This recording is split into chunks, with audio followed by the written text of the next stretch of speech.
สบายดีมากินตามกันเด้อตามโควิดมา2 คนกินผู้เดียวเป็นที่ทราบกันดีว่าบริเวณชายฝั่งทางด้านตะวันออกเฉียงใต้ของสหรัฐอเมริกามีแนวโน้มที่จะเกิดพายุไปใส่บ่ได้มากกว่าบริเวณวัตถุดิบก็หาเพื่อนนี่แหละหากย้อนกลับไปในปี 1989 พ่อและแม่ของเขาออกแบบบ้านหลังนี้ที่มีชื่อว่านี่ก็อยู่ในตู้เย็น1,000 ปีแล้วปลาหมึก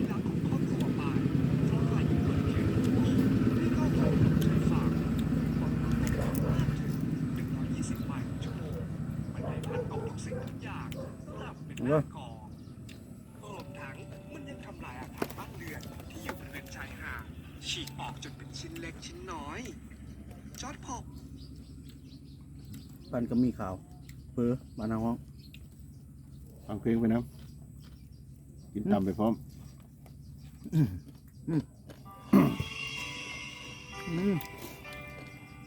เพลงกับเพลงม่วนฟินเด้อเสียงบอดีเลยอารมณ์ได้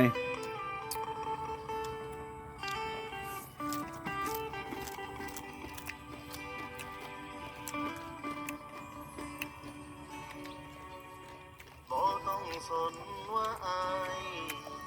สิเป็นหรือว่าสิตายบ่ต้องขึ้น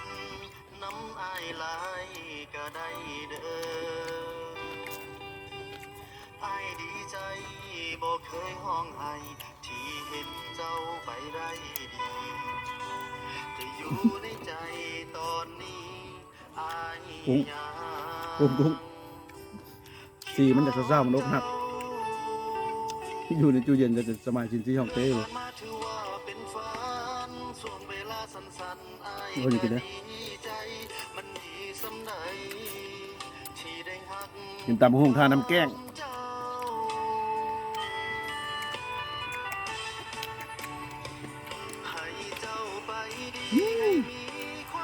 ว่าผมจำหุ้งประชาชนประเพณี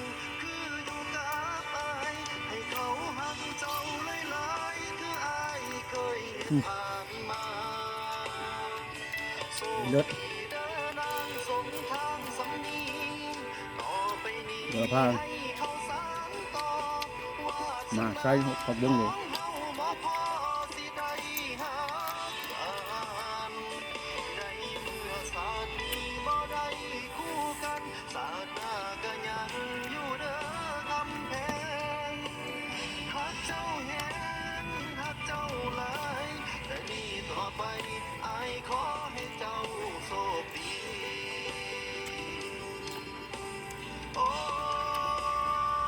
ก็คือเรื่องที่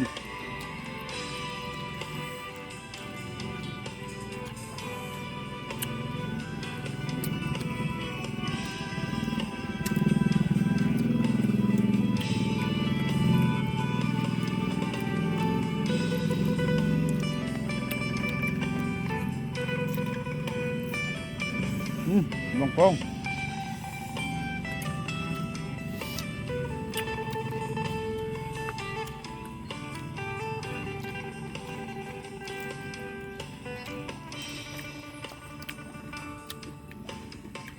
ต้องสนว่าอายสิตายหรือว่าสิหยาบ่ต้องบุฟเฟ่ต์ก็ได้พี่น้องกับความหลังมาเสร็จหมดก่อน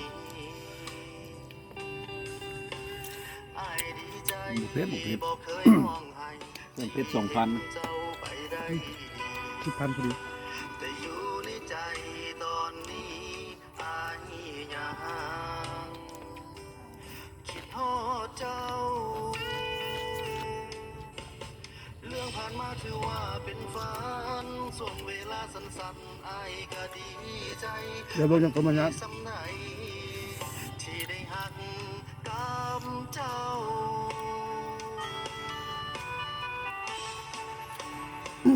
ให้เจ้าไปดีให้มีความสุขอย่าได้ทุกข์คืออยู่กับอายให้เขาหักปกติจะกินเรียบร้อยก็เลยนะนี่ยังเพิ่งคิดว่าต้องให้กินกลมจัง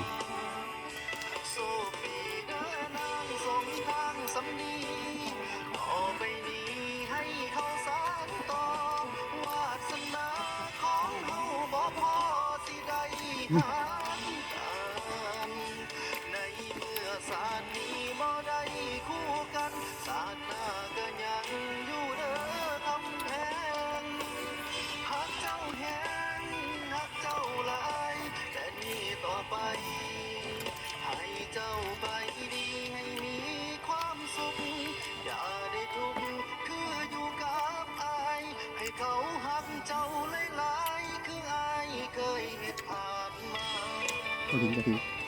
โชคดีเด้อนางสง บริยินได้เสียงกูได้ยินได้เสียงเพลง ต่อไปนี้ให้เขาสานต่อ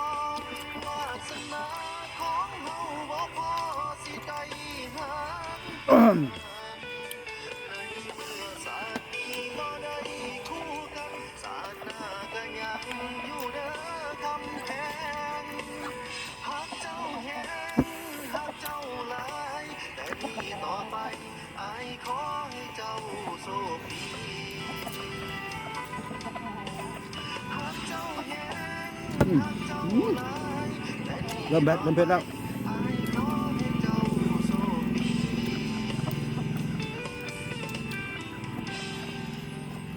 บ่แม่นว่ากูเว้านะเป็นคนเขามันเบิดใจต่อยมึงหักเขาสำใดสุดท้ายเขาก็บ่เอาลืมเขาซะเชียว ลืมเขาแล้ว ให้เจ้าไปดีให้มีความสุข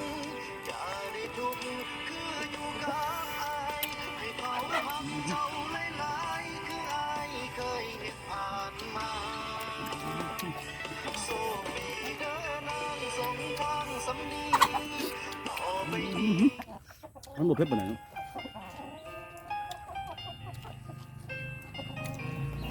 น่าจะกินจนน้ำตาออกมา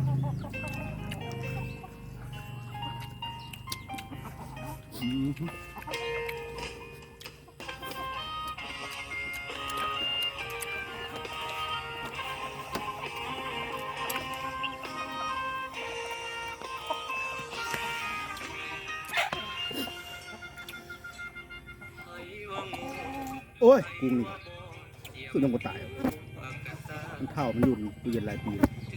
แกงะ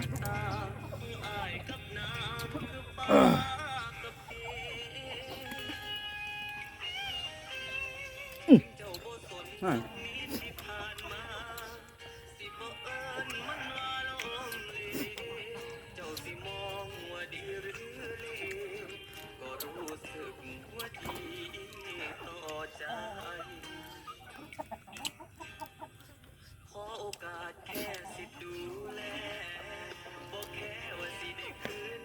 กันแล้วกันแล้ว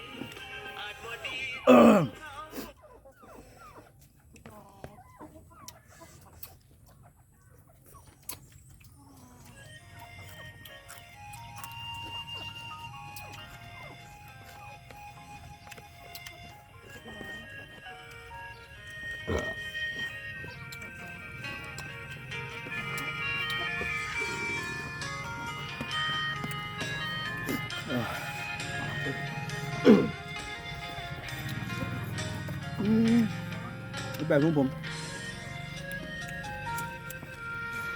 น้องบ่คิดเลยว่าสิเจ็บอ่อนหลายปานนี้ ก็ฮักที่แสนดี มาจบบ่ได้ตั้งตัวฝนบ่ได้ตั้งเขาให้ความเหงาเข้ามันรวมตัวสายตามันเริ่มมืดมัวสายน้ำไหลลิน ฟ้าบุญยุติธรรมให้คนซ้ำคือคนหักจริงให้คนเลยใจลอง โอ้ทำไมกับจากลายวะ ทิมให้มีน้ำตา